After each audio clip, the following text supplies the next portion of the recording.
The Committee on Homeland Security, Subcommittee on Emergency Management and Technology will come to order. Without objection, the chair may declare the subcommittee in recess at any point. The purpose of this hearing is to assess the current role of FEMA, including FEMA's expanding mission set, FEMA's stewardship of taxpayer dollars, and its coordination with the state and local governments in disaster recovery response.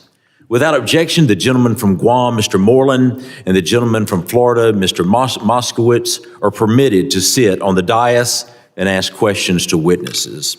I now recognize myself for an opening statement.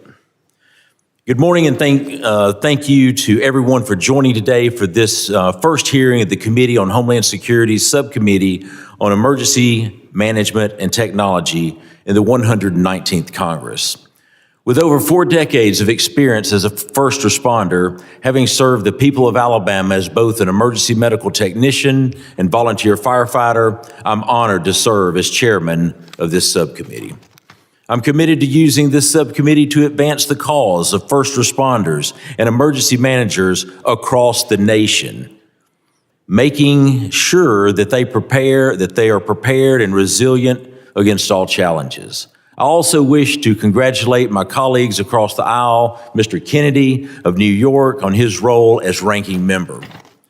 I look forward to working with you as we strive to ensure our communities are prepared to prevent, respond to, and recover from emergencies and disasters.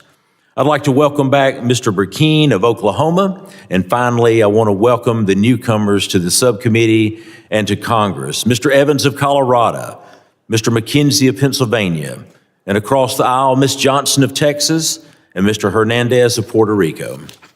I look forward to working with all of you this Congress to do the work securing our homeland.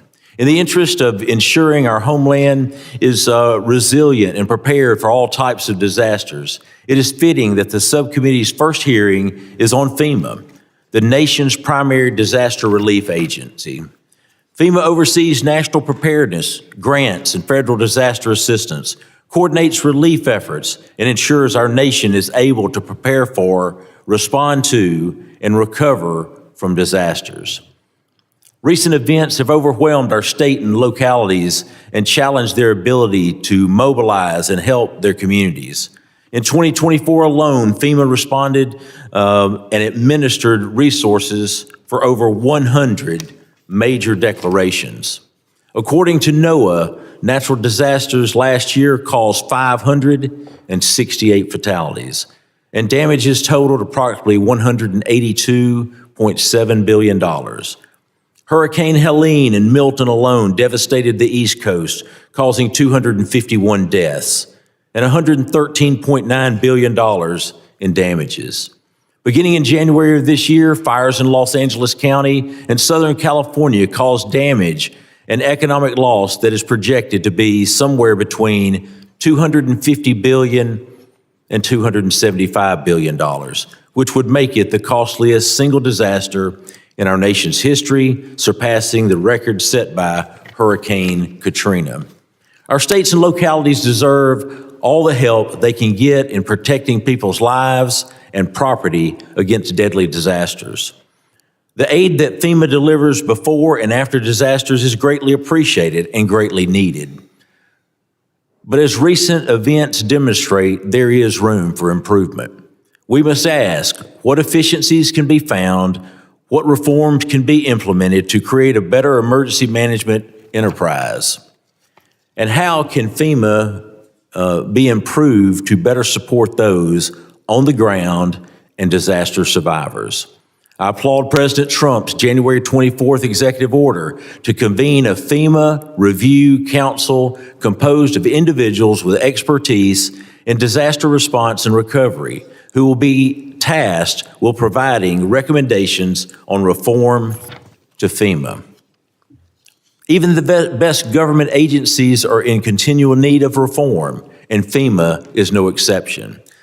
The purpose of this hearing is to solicit feedback from stakeholders within the emergency management community that can help guide President Trump's FEMA Review Council as it explores what aspects of FEMA deserves the most reform. I thank the witnesses for their perspective and for being here today. As we begin our conversation, there are a few areas of potential reform which I would like to highlight. FEMA's mission set has expanded greatly in recent years to include tasks beyond preparing for and responding to traditional disasters. For example, FEMA assisted the federal government's efforts in providing shelter and supplies to UACs from the southwest border. It also supported the Department of Homeland Security in the resettling of Afghan refugees by way of Operation Allies Welcome. Since 2019, FEMA has been administering funds to local governments and nonprofit groups to offset the cost of humanitarian relief efforts of caring for migrants, at first through the Emergency Food and Shelter Program Humanitarian, and since 2023, the Shelter and Service Program. As the border crisis ballooned during the Biden administration, I wonder how much time was wasted administering this program when the FEMA workforce was already stretched thin. As we contemplate how best to reconfigure or establish efficiencies within FEMA to support its operations, we must ask whether FEMA's expanding mission set has slowly exhausted the agency's resources and workforce, preventing it from completing its core mission to the highest level of sufficiency. In addition to FEMA's mission creep, there are concerns that FEMA has also enabled a certain degree of waste. A GAO report found that FEMA mishandled the administration of funds for its COVID-19 funeral assistance program, with at least $4.8 million being approved for duplicate or ineligible applicants. I look forward to our witnesses' thoughts on how to make FEMA as efficient as possible while still allowing it to carry out the fullness of its duties. It is also of great importance that FEMA avoid any appearances of partisanship. Following Hurricane Milton last year, a FEMA employee improperly and illegally instructed canvassers not to go to houses displaying signs of then presidential candidate Trump, disregarding FEMA's mission of supporting every disaster survivor. As I'm sure we can all agree, FEMA must be impartial in its performance of all duties. The FEMA Review Council will also consider various structural changes to FEMA as indicated in President Trump's executive order. Some have suggested FEMA should be removed from the Department of Homeland Security, once again making it an independent agency with direct access to the President of the United States. I look forward to hearing our witnesses' perspectives on this matter and whether they think this move would have a positive effect on FEMA's efficiency and ability to operate, as well as potential changes that could be created. Finally, it is evident that state and local governments have become increasingly reliant on FEMA to meet critical disaster response needs. I invite our witnesses to offer suggestions on a more appropriate structure of burden sharing between federal government and state and local government to best position them to respond to disasters. Again, I thank each of you for being here today, and I look forward to hearing your testimony on these and other issues to inform the work of the FEMA Review Council as they seek to reform FEMA to better serve the American people. I now recognize the ranking member of the subcommittee for his opening statement. Thank you, Chairman, and congratulations on being named chair of this great subcommittee. I want to also recognize and congratulate my colleagues on both sides of the aisle for taking part in this subcommittee. I want to recognize all of the witnesses that are here today. Thank you for being here, and thank you for the important work that you do for our country. The topic of today's hearing, unfortunately, is very timely. Disasters are striking harder and more often, from wildfires that we're seeing today yet again, floods, hurricanes, extreme snow and ice storms, tornadoes. We've seen hundreds of lives taken across communities and devastated nationwide. California, Kentucky, Florida, South Carolina, New York, and everywhere in between. We need to strengthen our preparedness, our response, our recovery efforts like never before. It's ever more critical that we do so. We have to support them from Congress every step of the way. And I'm deeply concerned about the Trump administration's attack on FEMA and the dedicated public servants in emergency management at every level. President Trump has threatened to dismantle the agency, fired 200 employees, pushed out 800 more under Elon Musk's unfunded resignation scheme. It's a reckless and dangerous move that undermines disaster response when we need it the most. And these brave servants attempting to help communities ravaged by destruction are being fired without cause. A shameful, despicable act, and it's wrong. And unfortunately, the majority has chosen not to include any representatives from FEMA to attend this hearing and has testified today about what's truly happening on the front lines. Currently, there's no transparency from this administration on how FEMA, an agency with such critical mission, can operate while being dismantled, one employee at a time. Even while the Trump administration continues to downplay the critical role of emergency managers, the truth is that for decades, FEMA has come to the aid of the American public time and time again. And they've done so without being understaffed. They've done so while being understaffed and underfunded. In addition to the direct attacks on FEMA, President Trump is chipping away and weakening the agencies that provide support to FEMA, like NOAA, the National Oceanic and Atmospheric Administration. Reportedly, the Trump administration has fired approximately 800 probationary employees at NOAA, while another 500 resigned, severely undermining critical weather forecasting and climate monitoring services. Such mass exoduses from essential agencies not only weaken our disaster response and preparedness capabilities, but also jeopardize public safety and economic stability. Let me be clear. The American people cannot afford to let President Trump and Elon Musk take a chainsaw to FEMA.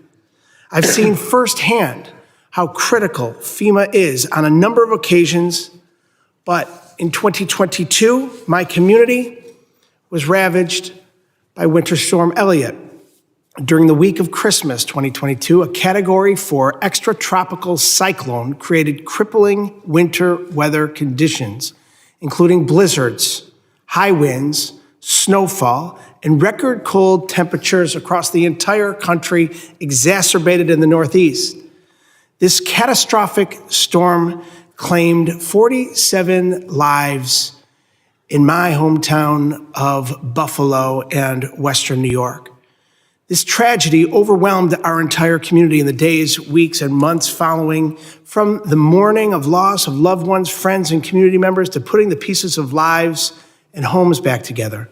Following this storm, President Biden ensured that FEMA assistance was provided, but the devastating blizzard highlighted outdated FEMA policies that left gaps in support. Currently, FEMA has a snow assistance and severe winter storm policy that provides a criteria for assistance following an extreme snowstorm. However, snow assistance requires a record or near record snowfall over 1 to 3 days, validated by the National Weather Service and compared to historical data. For example, where other storms are judged by the amount of damage they cause, a snowstorm must be the worst a community has ever experienced to qualify for assistance.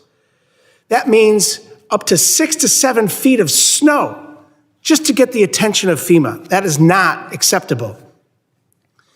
And where other storms are judged by this damage, and we have to see more snow than ever before in history, we see this disproportionate impact on how federal assistance can be provided. So federal assistance for snowstorms must be on par with other natural disasters. That's why I introduced the SNOW Act to expand disaster assistance for snowstorms, ensuring communities get the help that they need. Specifically, my bill removes outdated snowfall methodology and the statewide total damages requirement if the affected response zone and or region has determined by state emergency service agencies. It unlocks individual assistance for snow disasters, providing monetary relief for families who experience substantial damages to their homes. It unlocks all categories of public assistance for snow disasters, such as assistance in removing debris, rebuilding roads and bridges, rebuilding and maintaining public utilities, and melting agents for ice on roads. It adds snow removal equipment under FEMA's hazard mitigation grant program and raises the federal cost share to 90% federal and 10% state and local if the affected areas are rural or below the real median household income, according to Census Bureau. This will have an impact on every single community across the United States. Make no mistake about it. There's work to be done to improve FEMA, but dismantling its experienced workforce is reckless and dangerous. As climate change fuels more frequent and severe disasters, our focus must be on strengthening FEMA's ability to respond, not weakening it. It's more crucial than ever before to have a robust response system. The growing threats we face demand it. While a lot of today's conversation is likely to focus on natural disasters, FEMA does more than disaster response. It provides critical preparedness grants for communities nationwide. Yet the White House froze these funds, forcing courts to intervene. Even after a judge's order, reports indicate that many grants remain blocked, jeopardizing emergency readiness. This is not just bureaucratic red tape, it puts lives at risk.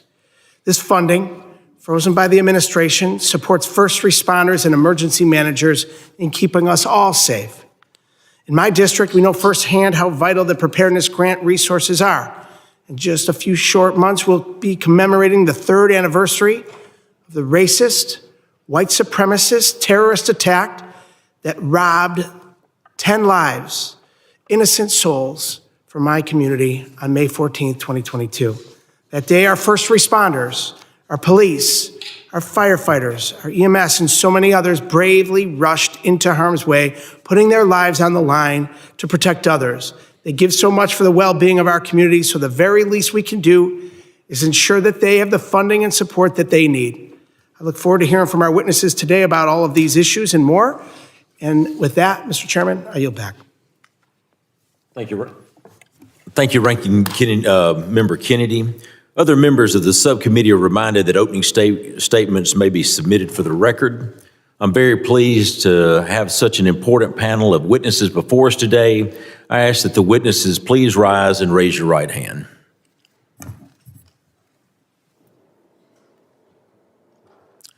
Do you solemnly swear that the testimony you will give before the Committee on Homeland Security of the United States House of Representatives will be the truth, the whole truth, nothing but the truth, so help you God?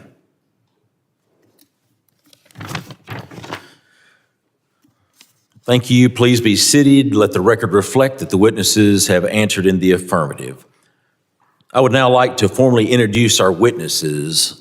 Mr. Jeff Smitherman serves as the director of the Alabama Emergency Management Agency. Previously, Mr. Smitherman served as the acting director of Alabama Emergency Management Agency and has also served as its executive operations officer and state coordinating officer. Mr. Smitherman also completed a 28-year military career, retiring in 2015 from the United States Army and Alabama National Guard. Thank you for your service. Mr. Daniel Kaniewski is the Managing Director of Public Sector at Marsh, McLennen, where he develops innovative solutions to public sector challenges and engages 90,000 experts in risk, strategy, and people. From 2017 to 2020, he served as the Deputy Administrator for Resilience of FEMA. Early in his career, Mr. Kaniewski served as Special Assistant to the President for Homeland Security and Senior Director for Response Policy in the George W. Bush administration. Ms. Carrie Speranza is a President of the U.S. Council of International Association of Emergency Managers and is the former chair of the FEMA National Advisory Council. Ms. Speranza is also the Director of Emergency Management Solutions at Ezra. Before joining Ezra, Ms. Speranza was Deputy Director of the District of Columbia's Homeland Security and Emergency Management Agency. Thank you. Mr. Timothy Manning is a former Deputy Administrator for Protection and National Preparedness at FEMA.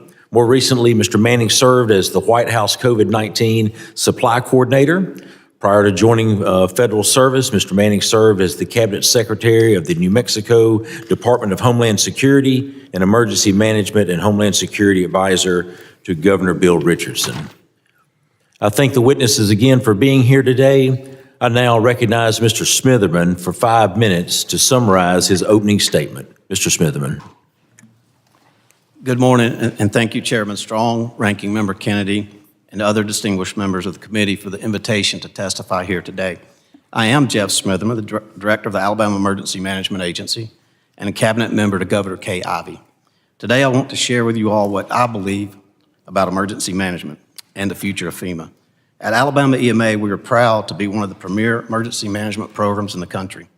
Alabama's success is directly tied to the professionalism, training, and experience of our first responders and local emergency management programs. As Director and Cabinet member, and on behalf of my colleagues in state and local emergency management, we thank you for this opportunity to provide a state perspective on the future of FEMA. Alabama is no stranger to large-scale disasters. While as a state we rank 24th in population, we are 7th in major disaster declarations. During President Trump's first term, we had 6 major disaster declarations, and during my tenure at the agency from 2015 to present, we've had 17 major disaster declarations. However, states experience many other events that do not rise to a major disaster declaration, but still require significant commitment of state resources. I believe disaster preparedness, response, and recovery for all incidents start and end at the local level, and that the relationship is critical between federal, state, tribal, and local emergency management. Each jurisdiction maintains separate authorities and capabilities, but must work together by connecting and supporting one another to effectively and timely save lives and protect property. States are critical to successful preparation, response, and recovery within our communities. To fully understand the critical function of the state, I believe a state emergency management director must be included in the review process and on the President's FEMA Review Council. I believe we must use this reset opportunity to not just necessarily look at how to adjust the current system, but to take a holistic look and approach to its redesign. What do we want the emergency management system to look like after the President's Review Council completes their work? This is a generational opportunity for a rebuilt network with a refined focus and efficiency. I believe we can gain some efficiencies through this process. With no additional federal funds, I believe we can build more state and local capacity by adjusting the funding and redefining and streamlining priorities. I believe preparedness and resilience are related functions. The more deliberate focus and effort that goes into preparedness is realized after an event with a more resilient population and infrastructure. As such, I believe we can place increased priority on state and local capacity using existing Building Resilient Infrastructure in Communities, BRIC funding. BRIC is a newer grant program that has not realized its initial goals. By redesignating a small portion of this funding to be made available to all states in order to develop their capacity and the capacity at the local jurisdictions, it would be a highly efficient and effective way to serve our citizens who need timely and helpful assistance on their worst days, not months or years of red tape. The Homeland Security grants serve to train and certify existing local first responders, the same resources that Alabama deployed to North Carolina for Hurricane Helene. One important system that already exists for the states is the Emergency Management Assistance Compact, the EMAC. I believe EMAC is a viable, proven framework and program to execute state-to-state mutual aid. Increased capacity can be used by states within the EMAC system to cover requirements that FEMA formerly tried to cover. I believe emergency management is a team effort. Sometimes you rely on one aspect more than the other, such as state versus FEMA, but everyone still has a role. I think the key during this critical review will be an important opportunity to clearly define the role of local, state, federal, tribal, nonprofit, and private sector partners and create a new dynamic emergency management that works for everyone. I believe there is a consensus on the lack of speed, consistency, and clarity from FEMA, and I know many in FEMA agree and welcome some level of change. The states already build schools, parks, government buildings, etc. I believe we can rebuild better, quicker, and more efficiently in a system more like a block grant than the cumbersome system we currently use. As I conclude, I want to thank again to the committee for the opportunity to appear before you today. I believe emergency management is critical to the nation, and the time is now to implement improvements that will change the way we do business and ultimately better serve the citizens of the United States. Thank you. Thank you, Mr. Smitherman. I now recognize Dr. Kaniewski for 5 minutes to summarize his opening statement. Chairman Strong, Ranking Member Kennedy, my name is Dan Kaniewski, and I focus on the public sector at Marsh McLennan. It's the world's leading professional services firm in the areas of risk, strategy, and people. We're a U.S. company with more than 90,000 colleagues worldwide, advising public and private sector clients in 130 countries. We have a deep understanding of disaster resilience and recovery issues, having been engaged with risk management insurance challenges since our founding more than 150 years ago. We work with clients including governments, individuals, businesses, organizations, and communities to analyze their disaster risk exposures, help them implement solutions before, during, and after an event, address and mitigate the financial impact of natural disasters through insurance and other risk transfer tools. Before joining Marsh McLennan, I had the pleasure of serving in the first Trump administration as the second-ranking official at FEMA. I served alongside a dedicated FEMA workforce that managed a barrage of back-to-back disasters from 2017 to 2020. We embraced a locally executed, state-managed, and federally supported approach. We always operated in support of the governor, and I believe then, and continue to believe now, that FEMA should not be viewed simply as the federal government's ATM, reimbursing states for their costs, but instead positioned as the nation's risk manager. My proudest achievement at FEMA was launching and leading the agency's resilience organization. The pre-disaster mission of the resilience organization is comprised of 3 equally important parts: preparedness, mitigation, and insurance. Much of my expertise relates to resilience, and we at Marsh McLennan believe FEMA's mission of supporting state and local governments before a disaster can be strengthened, making the agent a trusted risk advisor, much in the way that we see ourselves at Marsh McLennan. FEMA is most often associated with disaster response missions. Recent major disasters such as Hurricane Helene and Milton and the LA wildfires demonstrate why. That is when the spotlight is on FEMA. It's when what FEMA does matters most in the moment. But I strongly believe that what FEMA does before a disaster strikes is equally important. Today's hearing presents an opportunity to engage in a long overdue conversation about potential reforms to FEMA and, more broadly, appropriate levels of burden sharing between federal, state, and local governments and with the private sector. I personally have seen FEMA reforms. I was the author of the Bush White House Hurricane Katrina After Action Report, the federal response to Hurricane Katrina, Lesson Learned. And at FEMA in the first Trump administration, we proposed to Congress and then implemented provisions of the Disaster Recovery Reform Act of 2018, including the Building Resilient Infrastructure in Communities, or BRIC, grant program. The strategic plan we developed at FEMA in 2017 contained a goal of closing the insurance gap. I now work in the property and casualty insurance industry and continue to focus on that goal. Just like FEMA, the insurance industry is at a crossroads. Given the recent deluge of recent disasters, from flooding to hurricanes to wildfires, there's a pressing need for proactive measures to mitigate risks and safeguard the well-being of our communities. Thus, resilience must be our collective North Star, whereby we reduce the physical and financial impacts of disasters and transfer these risks off the backs of disaster survivors and the federal balance sheet. But to do so, we must be prepared to match the magnitude of risks we face with the magnitude of effort required to manage them. FEMA, through its various grant programs, both disincentivizes and incentivizes resilience investments by state and local governments. The FEMA Public Assistance Program largely disincentivizes resilience because it amounts to a de facto insurance policy for state and local governments. In contrast, FEMA's pre-disaster programs, such as BRIC hazard mitigation programs, encourage resilience by providing the funding that saves taxpayer dollars and reduces disaster suffering. The private sector can also incentivize resilience, particularly in the areas of finance, insurance, and real estate. These sectors should view themselves as co-beneficiaries of resilience investments and therefore should find ways to encourage individuals, businesses, and governments to make these investments.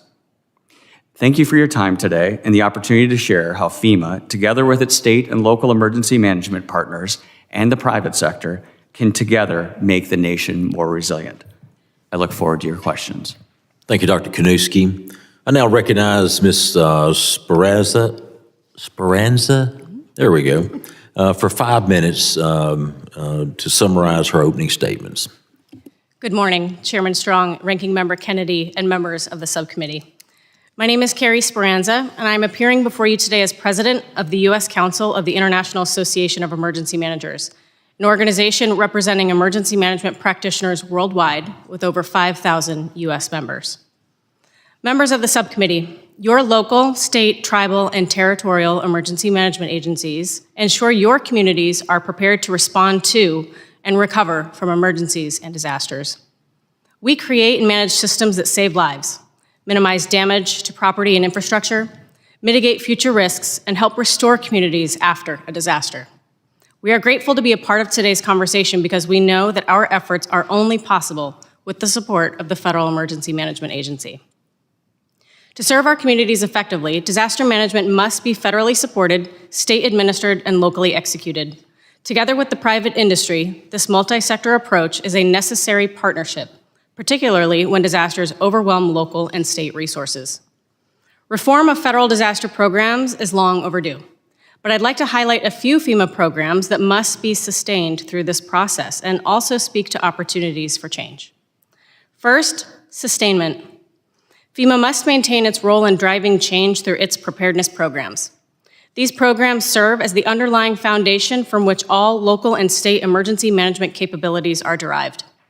Through this investment, FEMA helps to establish national standards for state and local personnel so that assets can be provided through mutual aid. This capability is essential, as illustrated by Hurricanes Helene and Milton, where over 6,300 public safety personnel deployed for 290 mutual aid missions. Preparedness is not a matter of insurance before a disaster. Instead, these FEMA preparedness programs provide assurances that we can aid each other in times of disaster. And preparing through planning, training, exercising, and standardization is crucial. FEMA's hazard mitigation programs must also be sustained as they drive long-term change by helping communities safeguard against future risk. Without FEMA's partnership, communities will become more vulnerable. As the National Institute of Building Sciences outlined in its 2019 Mitigation Saves report, public sector grant investments in mitigation save $6 for every $1 spent, meaning mitigating risks is simply good business. Opportunities for change. First, reform must prioritize building a disaster-resistant America by incentivizing and rewarding smart decision-making and fiscal responsibility at the local and state levels. Examples include establishing and adhering to building codes in all communities and requiring adequate property and rental insurance. Additionally, jurisdictions should prioritize emergency management as a necessary function to invest in, and all states should establish a disaster relief fund as their first line of defense to provide immediate aid to survivors before calling on FEMA to help. FEMA can play a role in incentivizing these actions by increasing preparedness and pre-disaster mitigation assistance, or by reducing the non-federal cost share requirements post-disaster. The second opportunity for reform involves efforts to minimize long-term recovery costs by adjusting the disaster declaration process and establishing a federal long-term recovery exit strategy. FEMA has the expertise that provides communities with best practices for long-term recovery planning and coordination, making them an invaluable partner at the onset of the recovery process. However, a calculated exit strategy that transitions leadership to the local jurisdiction, coupled with recovery funds, will help everyone when they need it most, and the decrease in extended federal oversight will expedite the rebuilding process. Recent ideas about FEMA reform have included shifting response and recovery responsibilities and block grant administration to the states. I want to offer that this approach will only work if the methodology is transparent and financial controls are implemented. To reduce long-term recovery costs, policies must require a mandatory minimum pass-through to the jurisdictions affected by the disaster. This will ensure that resources are not redirected to non-disaster related activities. Finally, to implement any of these recommendations, Congress must amend the Stafford Act, providing a modernized framework for FEMA to operate more effectively. It is a necessary step in this process, and we need your help.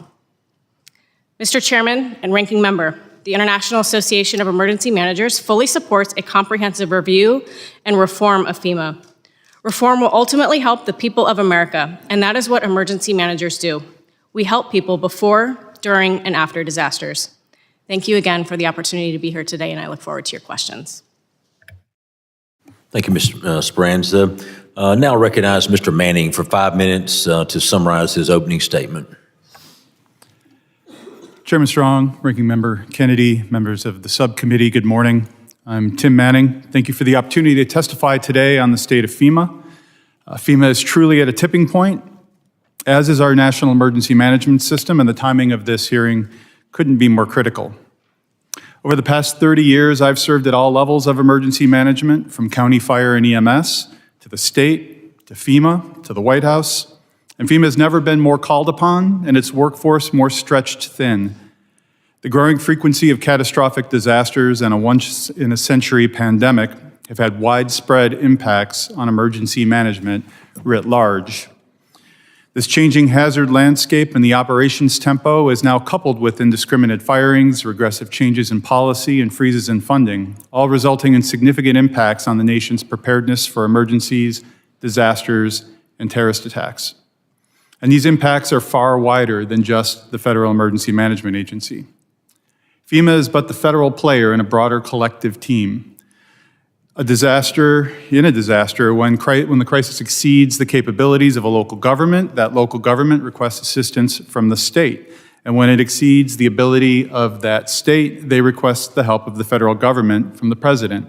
And FEMA, on behalf of the president, is the executor of that assistance. FEMA coordinates the federal government's response, but does not assume command of the overall response. States have always and continue to bear the primary responsibility, and those who, along with their local governments, respond to a great deal more emergencies and disasters than FEMA ever gets involved in. It was in the 1970s, for example, that after decades of fragmented and uneven support from the federal government, that the Southern governors requested of the president that FEMA be created.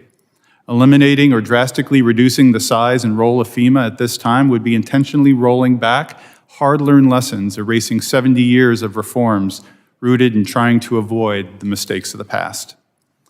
Continuing to learn, however, is important.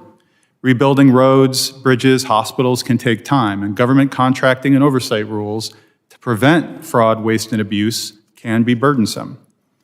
But when the public complains about disaster response, saying, "Where's FEMA?" it's usually individual assistance that they need. And the rules create their challenges that many Americans struggle to overcome. And misinformation exacerbates these challenges. Public assistance reforms, such as block grants, could benefit state and local government administrative operations, and individual assistance reforms would benefit disaster survivors more directly and more visibly. And reform should also include a review of FEMA's operational response capabilities, such as the 28 urban search and rescue teams, the MERS disaster emergency communications units. The resources provided to these critical assets have not kept up with the significant increase in the number of disaster deployments. But FEMA's strongest asset is its workforce. For its mission, FEMA is relatively small. It has no helicopters, no airplanes, no ships. Its strength is in its people. The recent firing of the agency's CFO and grants management staff for managing a congressionally authorized and appropriated program has had a dramatic chilling effect. And the indiscriminate firing of a wide range of people in expectations of more has hurt morale and operational capacity. Its whole workforce is critical. As is true across the emergency management profession, every FEMA employee has a disaster response role. Whether someone's day job is managing a terrorism grant or flood insurance, everyone in FEMA also has a second responsibility in which they support a disaster response. They work in an EOC or deploy downrange to support survivors. Everyone is critical.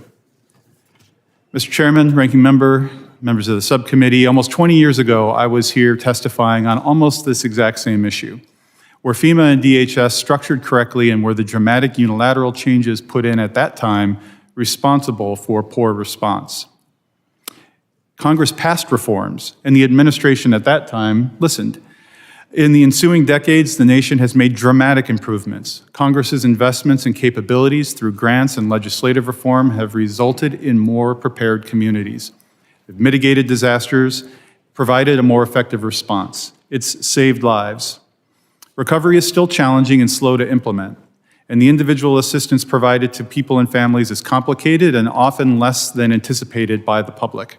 Reforms to those programs would be greatly beneficial, but there should be no question of the need for a single federal coordinating agency working with governors in support of the American people. Mr. Chairman, thank you for the opportunity this morning. I look forward to your questions. Thank you. Thank you, Mr. Manning. Members will be recognized by order of seniority for their 5 minutes of questioning. An additional round of questioning may be called after all members have been recognized. I now recognize myself for 5 minutes of questioning. Mr. Smitherman, it's good to see you here representing the great state of Alabama. Since 1980, Alabama has faced 116 weather-related disasters, averaging 1 to 2 incidents per year. As a result, emergency management leaders throughout the state have forged strong partnerships with the federal government, particularly FEMA, to support community recovery and aid individuals in their greatest time of need.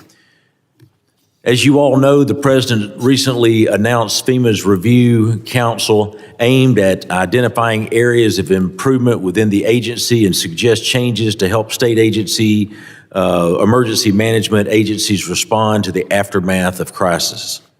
Mr. Smitherman, based on your experience, what do you think is the appropriate level of FEMA involvement that enables states to maintain the lead in disaster response? Thank you, Chairman Strong. Well, to start with, from my experience, we have a lot of disasters, and we've had FEMA come in and we established a joint force, joint field headquarters. We've done our joint field office. We've done that many times, and often that's really not necessary. For Alabama, we were one of the pilot states that piloted the state managed disasters. We did that for Hurricane Nate in Alabama, so we've already managed a disaster at the state level. And I think with proper resourcing and considerations, we could do that for many of the disasters we experience and save the limited FEMA resources for the most catastrophic of events. So that, like what you've seen in Katrina, Helene, when we've had our tornado outbreak 2011, we kind of rank up there with that in terms of when we would ask FEMA to come in. We are not a state that relies on FEMA during the response phase. We bring them in. They're there. We have the regional incident management assistance teams in there with us. They're integrated into our EOC, and we keep the FEMA headquarters informed of what we're doing through that process. But as far as the need, the biggest value to us for FEMA is during the recovery phase, and when they come in, we just have got to figure out a way to make that more responsive, less complex, less bureaucratic, and actually get the funds down to the locals who are trying so desperately to get their communities put back in order from after that disaster incident. You got it. I saw it firsthand as the chairman of the second largest county in the state of Alabama. 350 homes totally destroyed. That tornado EF5-4 was on the ground for 126 miles. Thousands of homes totally destroyed, and we were without power for 10 to 12 days in some areas, but it was definitely something that we'll never forget. How can coordination be improved between federal, state components in disaster response and recovery? So I would say right now, so the communication, I think, the communication flow works fairly well. It's just that there's so much that goes on day to day that has limited impact. I think as one of my panel colleagues here stated, one of the critical components of that is that being in the preparation, in the preparedness phase, really what they can do to help identify and get consistency throughout the states So one area that I would say is in the EMAC system. The more we can empower and encourage the use of the EMAC system where the states can provide the mutual aid back and forth, as a particular state is able to use resources, pre-event resources, funding from FEMA to establish capability and capacity at that local level and at the state level, it gives us a venue to be able to share that so that not everybody has to have everything. We can empower what we already have and train and certify and equip it. Thank you. As I mentioned in my opening statement, FEMA has been tasked with managing an increasingly diverse mission set. Mr. Kaniewski, in your opinion, how has FEMA expanded missions affected its ability to fully respond to any singular disaster? Well, I think certainly at various times we've seen FEMA stretch thin. That most often takes place when there's a major disaster, especially when there are multiple major disasters, or like what we saw in 2017 when I was at FEMA with hurricanes, that back-to-back hurricanes. And when you have that, you simply can't recover. And so that applies both to FEMA, which manages a variety of these disasters, as well as the state and local governments, that they themselves have been directly impacted.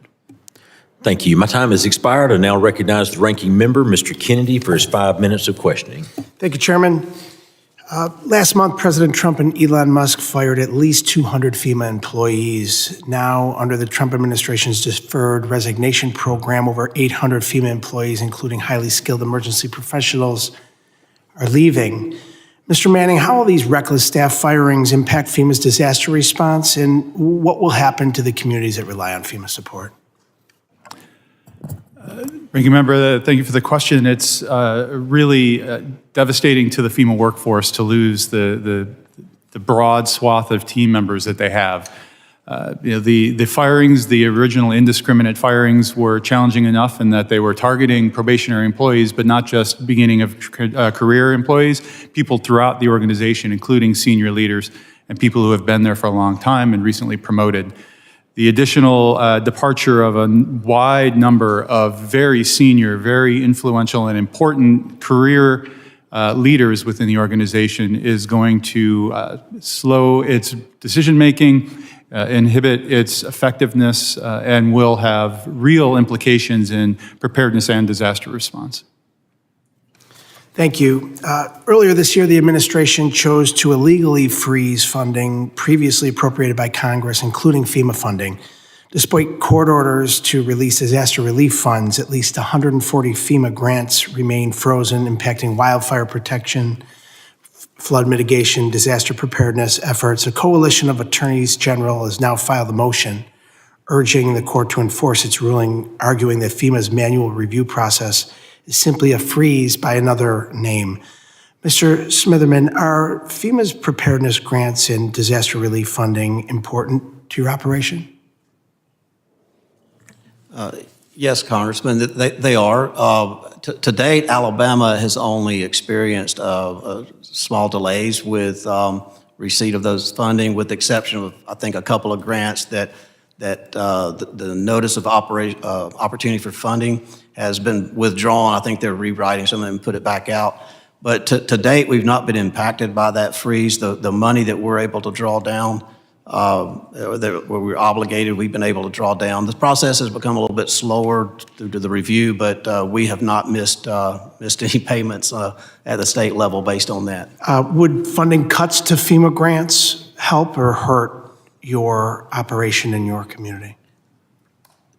I think the answer is obvious anytime you cut funding to an item, but I think you really have to take a look holistically at the entire emergency management system. What is it that, the answer isn't always the federal system. What are we doing at the state? What are we doing at the local? How are we managing the funds that we're given? Are we efficient at that? Are we effective at that? I think that would be the true measure, and reward those who have who demonstrated financial solvency in the way that they handle the money. I think I would venture that Alabama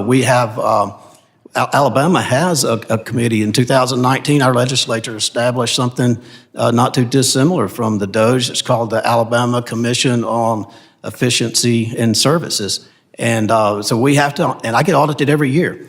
We've passed our audits. We track our money. We know where it's at. We keep up with it, and we spend it, I think, effectively and efficiently. But cutting funding would not be helpful.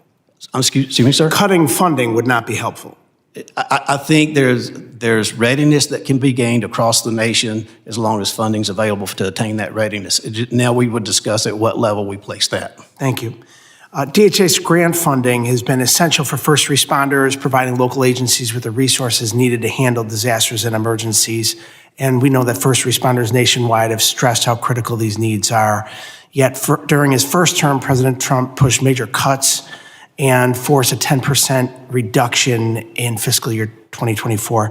Mr. Manning, with climate change driving more frequent and severe disasters, how crucial is it to sustain or increase funding to ensure first responders can protect vulnerable communities?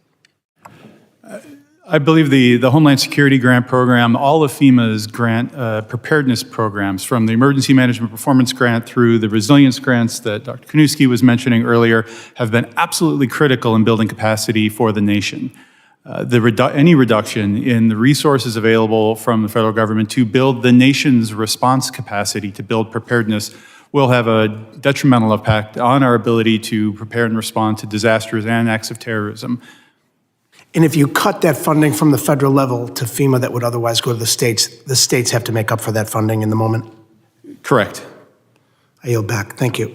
Thank you. The gentleman's time has expired. I now recognize the gentleman from Oklahoma, Mr. Burkeen. Thank you, Mr. Chairman. I have expressed to the chairman privately, I want to say publicly, how grateful I am for this hearing. I think this is something that is, to many of your comments, long overdue.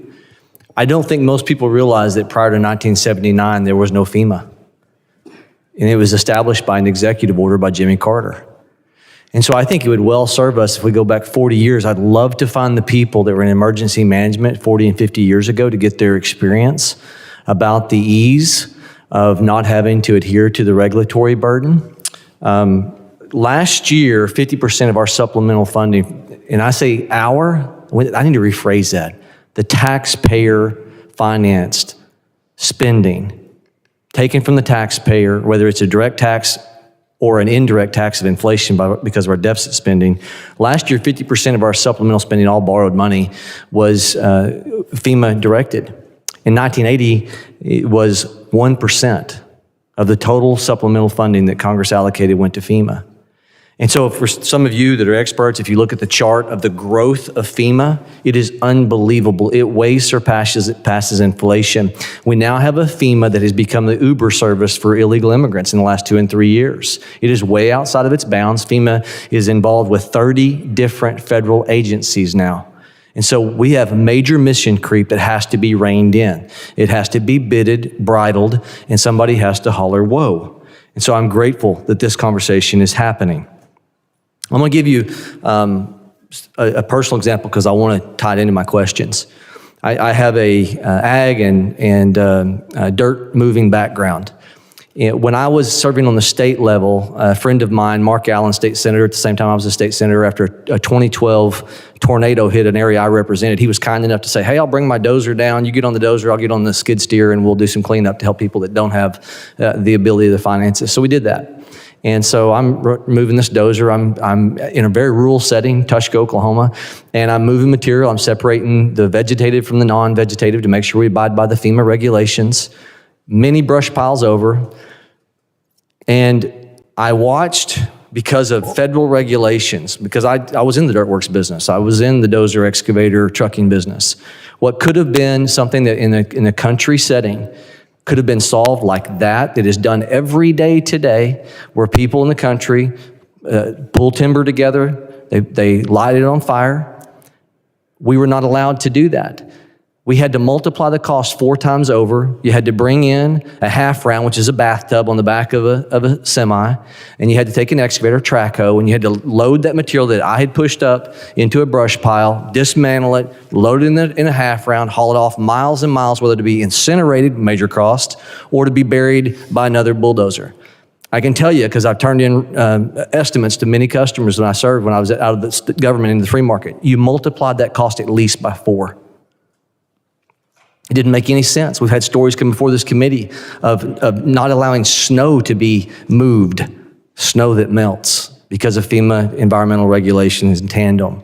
So I'm setting you up because I'd love to hear, Mr. Smitherman, from your experience, the waste that you've seen because of federal. Let me ask you a simple question. I love what you said. We piloted a state response. How freeing was that for you all to be able to make your own decisions and make a decision that you knew would save taxpayer money and immediately respond in Alabama?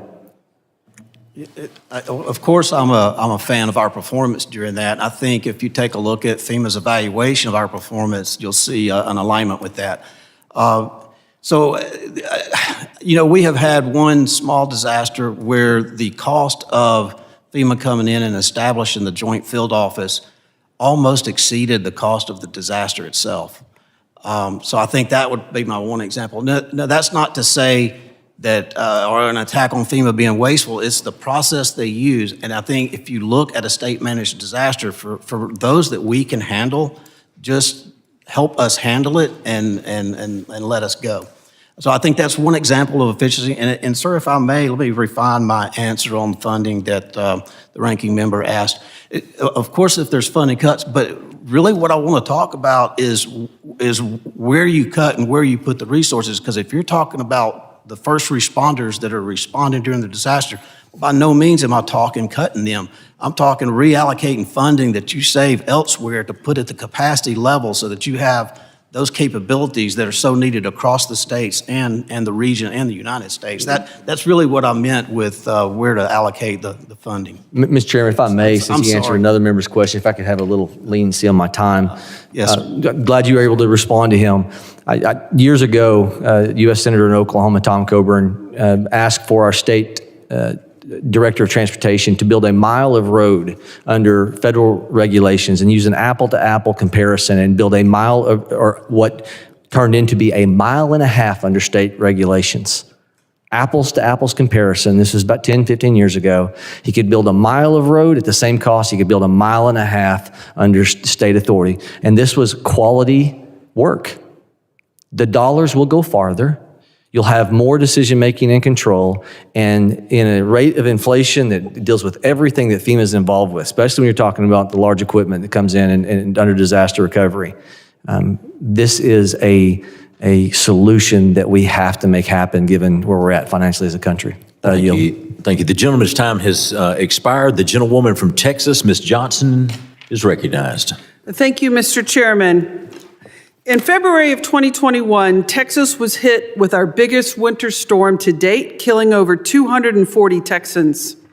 Texans were left without power, busted pipes, drinkable water, and freezing to death, not to mention the millions of property damage all across our state. Throughout this disaster, support from FEMA was critical in saving the lives across North Texas communities. Simply put, without FEMA, this disaster would have been 10 times worse. And look, not all of us could flee to Cancun. But abandoning FEMA now would mean abandoning Texas and would serve to set up our state for even worse disasters in the future. FEMA's rapid response provided Texans with 70,000 gallons of gasoline, 5 million liters of water, 60 generators, and helped over 650 households retain power. These resources proved to be invaluable and likely saved thousands of Texans from the worst-case scenario. We all remember back in 2017 when Texas was destroyed by Hurricane Harvey. 3,500 FEMA employees, along with 31,000 members of the National Guard, were deployed to provide assistance to our Gulf Coast. Almost 800,000 homes had at least 18 inches of water inside, and 24 hospitals were evacuated. Within 30 days of Hurricane Harvey, over 270,000 households were provided with $1.5 billion from FEMA that covered temporary housing, advancement pay for flood insurance, and repairs to keep their homes safe. All of this was approved by President Trump. We know that climate change is an escalating threat to our homeland security, and we would be lying to ourselves if we said a catastrophe like this is not on the rise and will not ever happen again. Last May, tornadoes tore through North Texas, killing 7 people, including 3 children, and injuring over 100 of my neighboring residents. FEMA stepped in and provided displacement and home repair assistance at a very critical time. President Trump's decision to fire over 200 FEMA employees last month was not only irresponsible, but will overwhelm current employees who are already burnt out, and most importantly, it will endanger the lives of Texans and many people throughout this entire country. I'm all for cutting waste, fraud, and abuse, but we can't lose sight of the humanity, the time of crisis needs that FEMA provides. Elon Musk may not think that saving lives is an efficient use of federal dollars, but I know that it is, and I know that my neighbors would agree with me. At this very moment, the people of North Carolina, who are just now starting to get on their feet from the catastrophic floods last year, are currently on fire. Parts of California were just burned to the ground, and my colleagues on the other side of the aisle have the audacity to support the president's unconstitutional behavior and allow him to dismantle this important federal agency. And just last night, the Dallas area was hit by yet another round of tornadoes, and the damage is now still being calculated. FEMA is not the end-all and be-all, but with an unreliable grid in Texas and natural disasters becoming more frequent, Americans cannot afford to lose the life-saving services that FEMA provides. Mr. Manning, how can federal, state, local governments effectively prepare for and respond to the growing climate threats without FEMA support, without federal support? And what consequences will these cuts have on underserved communities? Thank you for that question. The inability, or at least the change in policy to disincentivize or even prohibit the consideration of climate change will have an incredibly detrimental effect on preparedness across the country. It is changing the complexion of hazards in America. There are more severe storms, more severe impacts than we have seen historically. If we only plan forward based on what we've experienced historically, we will be drastically under-preparing going forward, and people will be in danger and may lose lives. Texas has a very strong emergency management system, but even Texas needs the assistance of FEMA over and over again. A strong collaborative partnership between FEMA and the states is how we move America forward and how we assure that our most vulnerable communities have the protection that they need. Thank you so much for your answer. I believe I'm out of time, and I yield back. The gentlewoman's time has expired. I now recognize the gentleman from Colorado, Mr. Evans, for 5 minutes of questioning. Thank you, Mr. Chairman. Thank you, Ranking Member. And thank you, of course, to the witnesses for taking the time to come today. So I spent 2 decades in between military and law enforcement. On the military side, I was a Black Hawk helicopter pilot in the National Guard in Colorado. So I've commanded all National Guard aviation assets in the state of Colorado responding to wildfires. As a police officer for a decade, I was pretty integrally involved in a lot of these disaster response and emergency management things. And so I have a couple of questions here. Mr., and I apologize if I butcher it, Kaniewski? Did I get it?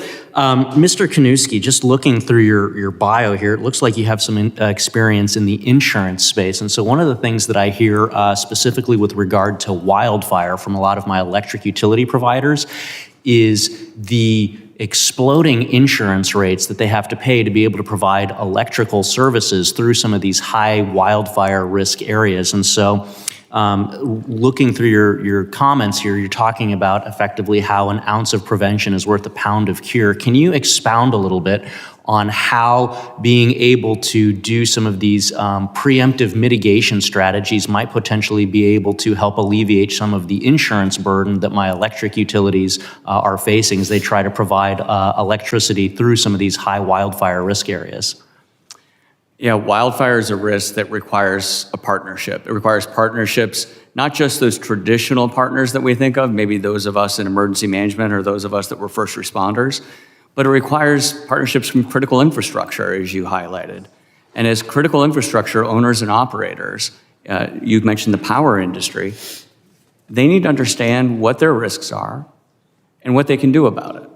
And unfortunately, all of that is now come to the fore because when someone loses power, questions are raised, fingers are pointed, blame is placed.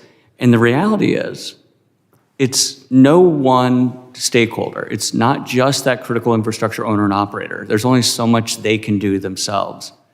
By working with the local community, as well as working with the state and local governments and looking at regulations that may inhibit or enhance the resilience of critical infrastructure, we can hopefully make that infrastructure, one, more resilient, and two, reduce the risks that everyone faces. So that wildfire risk that might threaten a power line also threatens homes. And so taking a community-based approach and understanding that by reducing that wildfire risk, it actually benefits everyone, whether it be their home, which is the most obvious I think all of us think about when we think of wildfire risk, but we also think about the loss of power. Now, I would say our company works very closely, and our clients include major energy companies, and this certainly is top of mind with them, and making sure that there are insurance products available to protect them. But I would say it requires a partnership on the regulatory side with those state regulators to make that feasible. So what are some of those specific partnerships that currently exist? And then are there any regulatory barriers that we can look to reduce to be able to build that federal, state to local partnership, ultimately with the goal of being able to reduce some of the insurance burden that a lot of my rural electric co-ops are facing by being able to lower the risk, specifically in my area, for wildfires? What are some of those partnerships? What are the barriers that we need to work on to make those more accessible? So first, a general statement, insurance is just a reflection of the risk. So when we talk about insurance premiums going up, it's because the risk has gone up. And so anything we can do to reduce that risk, again, it can be as simple as removing combustible materials around, whether it be power lines or homes, that's wildfire risk. But the interesting thing about wildfire risk, it's not just what you do, it's what your neighbors do or what that community does. And so building codes play a preeminent role here. So making sure that the building code, it's a wildland urban interface fire code would be really, a building code would be very important to protect that community, whether it be, again, power lines or homes. And at the state level, because insurance is regulated at the state level, there's really no one answer I can give you. It depends on the state.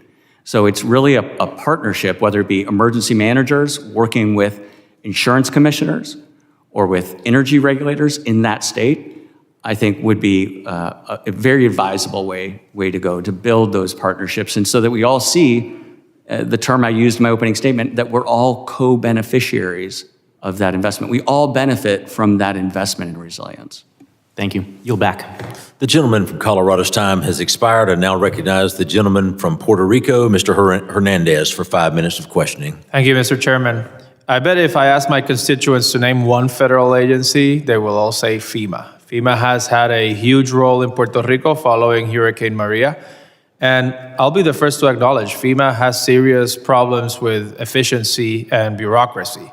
You know, out of tens of billions of dollars that were assigned to Puerto Rico by FEMA, we've only seen a fraction. Our electric grid is probably worse off today than it was the day before Hurricane Maria struck. So there's a lot of work to be done with regards to FEMA. And so my first question, Mr. Manning, what concrete legislative changes could we enact to make sure that federal funds that are obligated under FEMA are dispersed more efficiently?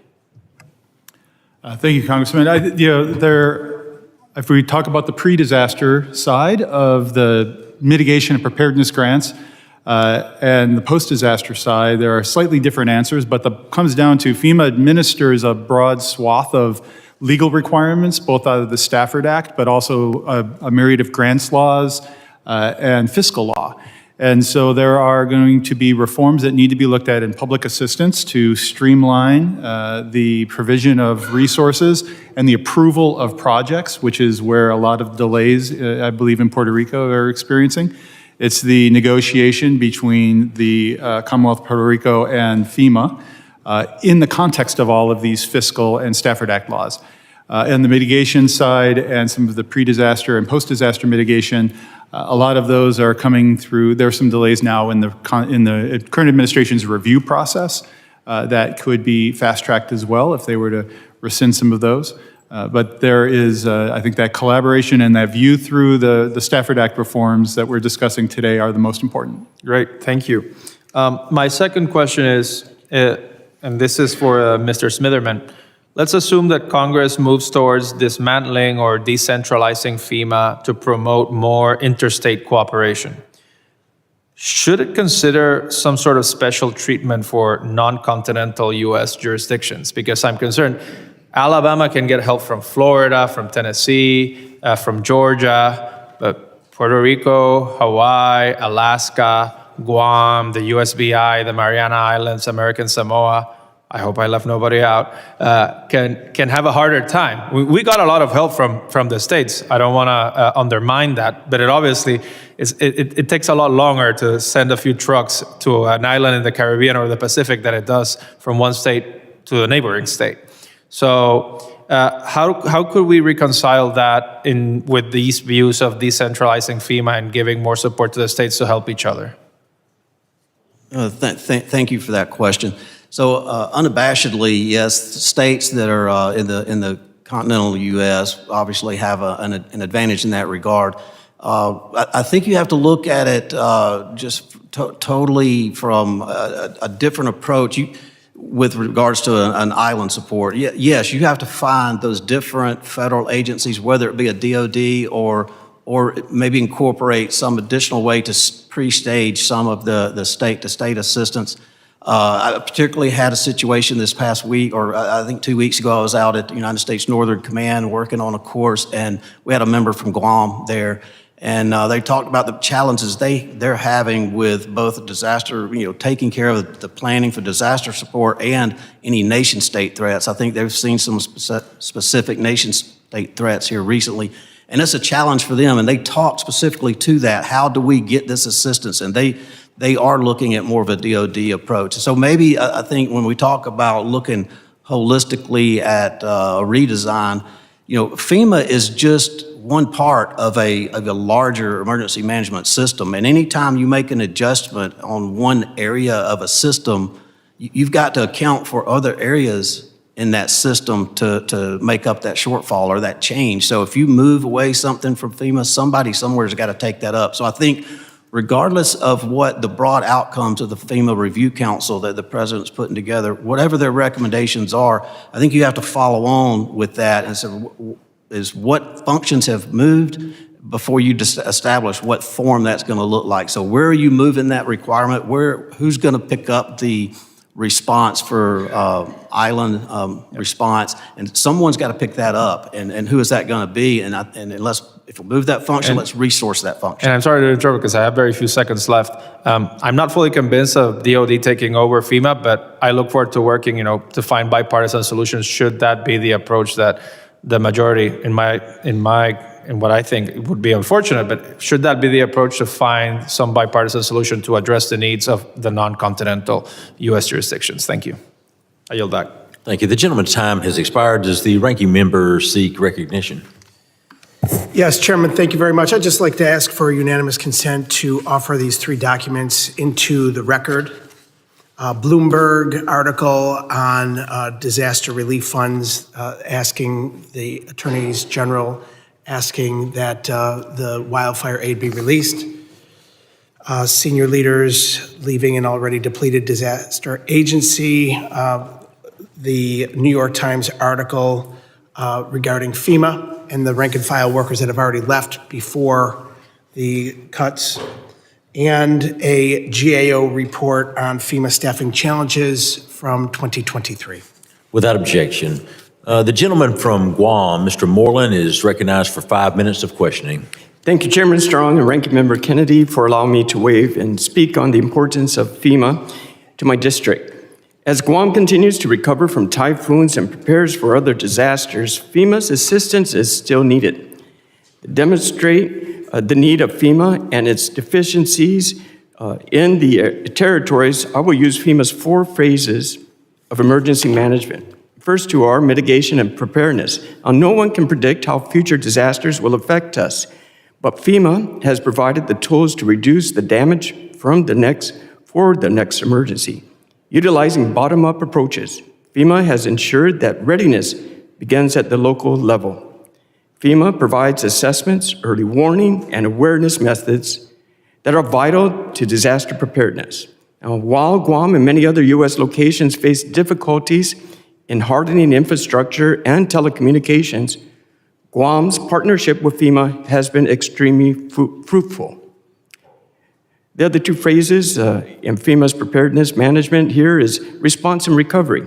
And for all the success we can achieve before disasters come, FEMA's true value is seen during emergencies and the recovery efforts after. Stretched thin, FEMA is often limited to how they can respond to disasters. It has been 2 years since Typhoon Mawar destroyed our island, and we are still recovering. Funding opportunities like Emergency Operations Center grants and recovery funds ensure that Guam can respond efficiently in disasters. Now, despite these successes, we have a long way to go for streamlined emergency responses and recovery. Guam's disaster-prone location is burdened with outdated grant criteria, limited funds, and other administrative challenges. FEMA's Region 9 is also associated with multiple pressing emergencies, typhoons, wildfires, and flash floods. While successes in the most recent Disaster Relief Fund represent a meaningful step towards full recovery, we can't rely on legislative wins for the next emergency. The battle against disasters is a never-ending effort. Let's not forget that the work we do today, whether in government, law enforcement, or in communities, will protect our country from the unpredictable nature of emergencies. So together, we can ensure that the future of FEMA remains an organization committed to mitigating, preparing, and responding and recovering from disasters. Mr. Manning, as I already mentioned, FEMA's bottom-up approach is crucial to an integrated and effective disaster response. Yet, the spirit of integration has only traveled so far in the previous administration.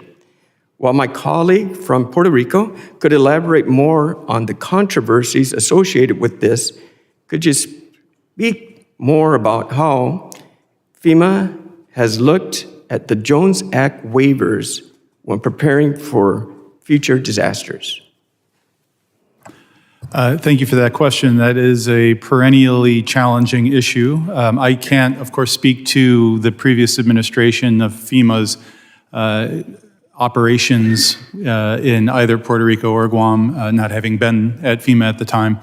But I know that that is provision of assistance, the logistics delivery of assistance to our island territories and Hawaii are always challenging. And I know the logistics organization within FEMA pays special attention to that. In particular, the Pacific Area Office, FEMA's Pacific Area Office in Hawaii. And I know that there's plans in between Guam, American Samoa, and Hawaii as well. Going forward, as we discuss the revisions to the public assistance process, that would absolutely, I believe, considerations of Jones Act challenges should absolutely be considered in any of those planning going forward. Very good, thank you. Ms. Speranza, your organization has regional councils in every major region across the world. For Guam specifically, we often suffer from the same disasters that affect Pacific Island countries or Asia. In terms of coordinated emergency management, how can the U.S. promote disaster response interoperability across every region? That's a really great question. And so I think one of the ways that we can better coordinate across all regions is through the standardization that I talked about in my testimony, right? That's through the preparedness programs. And that's making sure that every emergency manager at the state, local, tribal, territorial, and even private sector levels have the training available to them to make sure that they can respond through mutual aid should the need arise. And that's why those programs are really important, is because it ensures that every emergency manager or public safety official is trained to the same criteria. So if something happens in your region and perhaps all of your resources have exceeded capacity, you can reach back to another region for help. And in theory, the people that come to your region are also qualified in that. So I think that is the primary priority for reform, is to ensure that our preparedness programs can make sure that mutual aid is provided from region to region, including in the islands. Thank you very much. Thank you, Mr. Chairman. The gentleman from Guam's time has expired. I now recognize the gentleman from Florida, Mr. Moskowitz, for 5 minutes of questioning.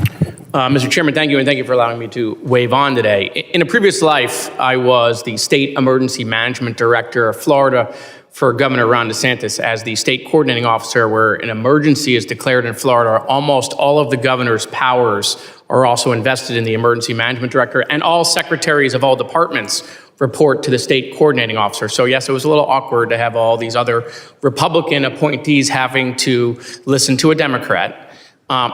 But I got that job because I was qualified. And I got to work with both Brock Long, who was the director, the administrator of FEMA during the Trump administration, and Pete Gaynor when I was there. I was there for the Category 5 Hurricane Michael recovery. I ran the Hurricane Irma public assistance reimbursement process, the Citrus Block Grant Program, the Timber Block Grant Program, and Florida's COVID response. And let me first say this, any day that we're talking about emergency management is a good day, because we are often overlooked and we are often underinvested in. No one cares about us during blue skies, but when gray skies hit, that's when we get all of the attention. During Hurricane Michael in the Panhandle, I was deeply concerned about fiscally constrained areas. This is a Republican area, and some of these towns had only $5 million city budgets. Their city budgets were $5 million a year, but they had $35 million of cost. Those cities would have failed. Those residents would have had to leave. Those towns would have not have been rebuilt. Actually, who helped save them? It was President Trump. President Trump helped save them, because what he did was he expedited the reimbursement to those towns, and he increased the reimbursement rate to 90%. And without that, these towns of the Panhandle would have absolutely never recovered. Another piece of disaster management that a lot of people don't know is a lot of it's done by the private sector. It's not done by government, right? The private sector does all sorts of functions, technical assistance, monitoring, logistics, debris removal, all done by the private sector. Mr. Smitherman, and thank you for your service, because I know what that job is like. You rely heavily on the private sector through vendors to go and complete a mission. It's not done by government. Mr. Kaniewski, you talked about resiliency and mitigation. You're 100% right. It would be great if we could be more proactive with the disasters. But the problem is that a lot of people don't want to change the building code. A lot of people don't want to do these things. Why? Because it makes the cost of houses more expensive. After Hurricane Andrew, when we redid the building code in Florida, which, by the way, has saved us a lot of money in disasters, many people didn't want to do that because they said the cost of homes in Florida would go up. So sure, can we make homes more resilient to fire in California? We can. It's going to slow the rebuilding process. It's going to slow recovery. Can we elevate homes in Florida? We can. It's going to slow down the rebuilding process. So there is a give and take with all of that stuff. I want to talk about FEMA reimbursement. It's super critical, right? Mr. Smitherman, you would know this. Alabama could not have afforded the Tuscaloosa tornado on their own if there was no federal reimbursement. It's a $2.5 billion disaster. Oklahoma gets 68 tornadoes a year. Okay, they cannot. Oklahoma and Alabama have what, a $12, $15 billion budget, right? These aren't budgets like Texas or California or Florida, New York. A lot of these red states cannot afford a major disaster if there was no federal reimbursement. And so the idea of FEMA going away would dramatically hurt red states. Could you survive a Category 4 storm coming in from the Gulf of America without federal reimbursement? I know the answer. Your state would have to raise taxes. It would have to raid the education fund. It would have to raid DOT. And if it didn't do that, it would have to raid taxes. And people would say to me, well, Jared, how do the power companies do it? How can the power companies come in? How can they amass all these huge forces? It's very simple. They pass that cost off to the consumer. So when my power companies come in and spend $300 or $400 million getting the power up, and thank God they do, because getting power up is the most important thing after life, health, and safety in a disaster. How do they do it so quickly? Cost doesn't matter, because they push that cost off to the consumer in a surcharge. So listen, what do? How do we fix FEMA? First of all, I support the president's EO. I think the president coming out and forming a commission is the right idea. And let's put experts on there that know what they're doing. I have been proposing for years now to take FEMA out of Homeland. That is my bill, and I'm doing that with Byron Donalds of Florida in the House, and we got Tom Tillis coming out in the Senate. We'll be announcing that bill again, but I've been doing it for 2 years. Why? Homeland is a great agency. It is, but it's become too big, and FEMA cannot function there. For an agency that needs to be fast, it can't function in an agency of 22 others. And talking about them getting involved in immigration, they shouldn't be involved in immigration. But why are they? Because Homeland is using FEMA to run every grant of every agency all within Homeland. Half of FEMA's personnel now is running grants. They're not doing response. And so we gotta get them out of that. The second thing we can do is we can block grant money down. We absolutely can do that. I did citrus block grant. Mr. Chairman, if you allow me just a couple. Yield 45 seconds because Thank you, sir. balance the clock. Thank you. Thank you, sir. I did citrus block grants. I did timber block grants. We can block grant down the public assistance money. We can get FEMA out of the housing business. They're terrible at housing. We can block grant that down to local governments and to states to do that stuff. That would shrink the size of FEMA. It would. It would also allow FEMA to refocus on response. When we say response, FEMA doesn't have much. They coordinate other federal resources. In fact, that's what Mr. Smitherman does. He coordinates the other state resources that he has. And so EMAC is great, but we got to make sure they get the reimbursement. Police, fire, the National Guard. They're all great resources. They will not come and help from other states on EMAC if they don't get their reimbursement. And so I implore my colleagues, let's not politicize disaster aid. That will not help blue states or red states. You're going to be punishing your constituents, Americans, patriots, soldiers, first responders, police departments, fire departments. But we can fix FEMA. We can reform it. We can save it. And I yield back, Mr. Chairman. Mr. Chairman, can I ask unanimous consent to enter Republican applause for some of his comments to my Democrat colleague? You got it. Into the record. The gentleman from Florida's time has expired. Some of his comments. I thank the witnesses for their valuable testimony and the members for their questions. The members of the subcommittee may have some additional questions for the witnesses, and we could ask the witnesses to respond to these in writing. Pursuant to the committee rule 7D, the hearing record will be held open for 10 days. Without objection, this subcommittee stands adjourned.